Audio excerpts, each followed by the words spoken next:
Right, so for this one, I am using a real amplifier. Now, these guitars were actually recorded a few years ago, and it is my PV6505, and using my kind of similar, the kind of go-to settings I always use that you can find in a lot of my other videos.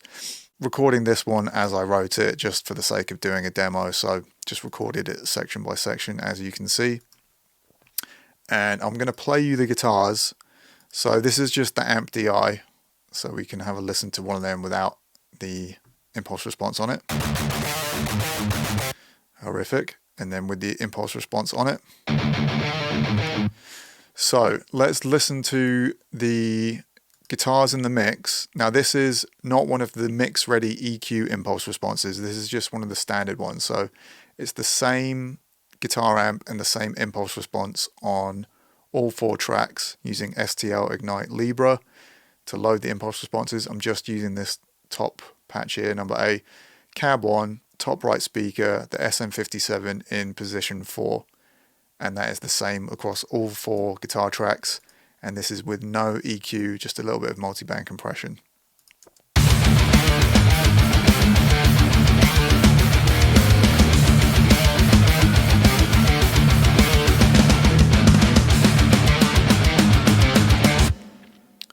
So I've got some EQ that I've done here, and we can listen to that. I'm going to kick the EQ in. I've tried to balance it out so the level of the EQ here plus 3.7 dB sort of balances out, so you can hear the difference at the same level.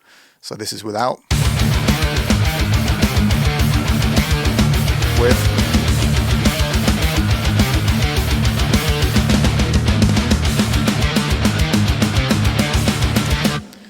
cool. So it's a great guitar tone without any EQ on it. It's a really great cabinet that I've got there. That's the speakers from the year 2000. It is a top speaker on an angled cabinet, so you can get a bit closer with the 57. You get a much more direct sound on those top speakers, a bit less of that sort of boxy cab whistle in there. And it just sounds great with a great amp, great mic placement.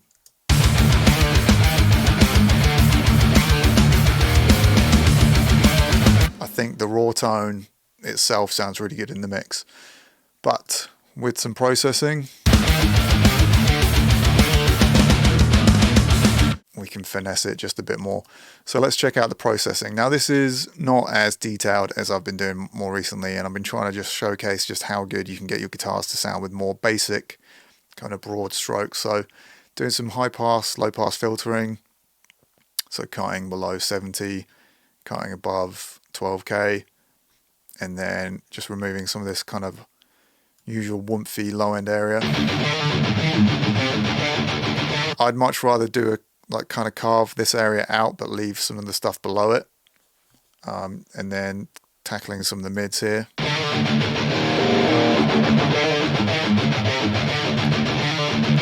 And then tackling some of the mid-range here.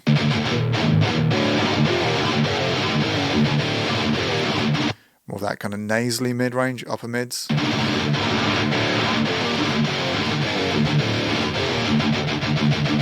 And then these are just a couple of areas that kind of whistle in certain guitar cabinets. So 2.2.